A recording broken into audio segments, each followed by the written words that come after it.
Well, ako na, una po sa lahat, thank you. Maraming salamat po and nabigyan din kami ng opportunity na magawa itong Bad Boy 3. Kaya lagi ko naman sinasabi po ito na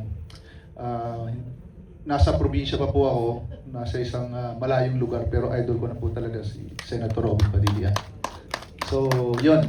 Laging karangalan po sa akin na makatrabaho siya. Kaya nung tinawagan po ako ni Tita Nadia, sabi niya, one day lang, ikaw nang gagawa.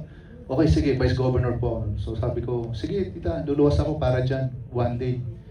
Naging 2 days. Oh, 3 days na, 4 days na, 5 days na, 6 days na. Napamove ko na yung session namin. Napapamove ko yung session. Bilang may blanket authority din naman ako, bilang Vice Governor. So, okay naman sa mga board members. Sabi ko, may shooting kami ni Senator Robin Padilla. Ay, okay po, manonood kami. So, good. Okay po. Anyways, pag off-cam po, sobrang experience ko kay Senator Robin, kay Kuya. Laging ang bigat, pag sa eksena, nakikita nyo naman hardcore action talaga. Pero pag off-cam na, ay kulitan na. Sinamahan pa ng Dennis Padilla. So wala nang ginagawa din, tawanan. And nung nalala ko nung may eksena ako yung action na nakikipagbari lang kanina, bago ako patayin ni Kuya Joko.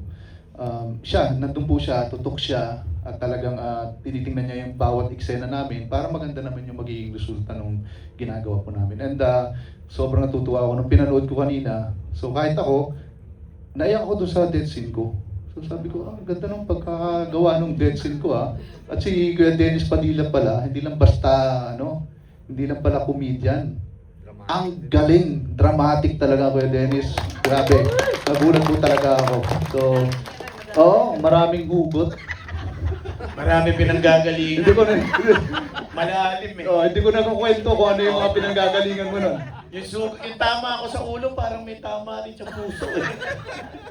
Thank you po, maraming salamat po. Ako naman siguro,